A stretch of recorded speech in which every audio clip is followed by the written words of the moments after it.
hawak na ng Bureau of Customs ang 12 luxury cars na pag-aari ng pamilya Diskaya. Isa sa ilalim sa investigasyon ng mga sasakyan para malaman kung hindi smuggled.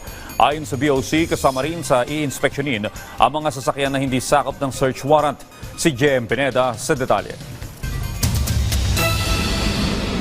Sa bisa ng search warrant, pinasok ng Bureau of Customs ang compound ng St. Gerard Construction sa Pasig.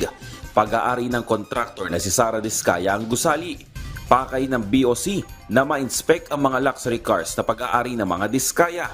Mahigpit ang seguridad sa compound na kahit mismo ang mga media ay hindi agad nakapasok sa compound.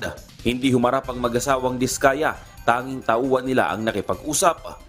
Ayon kay BOC Commissioner Ariel Nepomuceno, 12 mga sasakyan o luxury vehicle ang nakalagay sa search warrant. Pero 2 na lang ang nadatna ng BOC.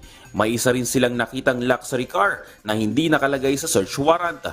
Nais malaman ng ahensya kung tama ang papeles at dokumento ng mga sasakyan. Kailangan kasing mapatunayan na hindi smuggled ang mga luxury car. Subalit, pag kulang yan or kung may diferensya sa papel, magkakaroon po ng problema ang pamilya at kung mapapakita naman nila na talagang sila ay buyers in good faith, meaning binili lang nila ito sa isang dealer or ahente, doon naman kami pupunta upang doon namin kuhanin ang mga tamang dokumento na dapat magpapatunay tama ang kanilang pinagbayaran sa ating gobyerno. Kagabi lang na maglabas ng customs ang statement na na-account na ang 12 luxury cars ng mga Diskaya. 7 rito ay nasa compound na ng St. Gerard Construction na bantay sarado ng BOC, habang ang 3 ay nasa authorized service centers. Pero kasama rin sa inspeksyon ang iba pang sasakyan na hindi sakop ng search warrant. Ngayon, meron din kami mga ibang impormasyon at maganda na may mga nagsusumbong na rin naman. Kaya lang hindi sapat yung impormasyon na yun for the purpose of securing a search warrant.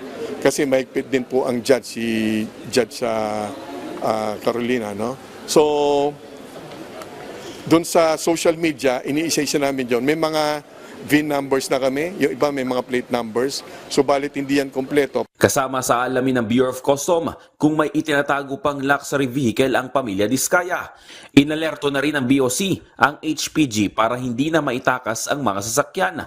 Nakabantay ang Philippine Coast Guard sa bawat entrance ng compound ng St. Gerard para hindi na rin maitakas ang mga sasakyan. Hanggang ngayong araw na lang ang palugit ng mga Diskaya para ilabas ang mga iba pang mamahaling sasakyan.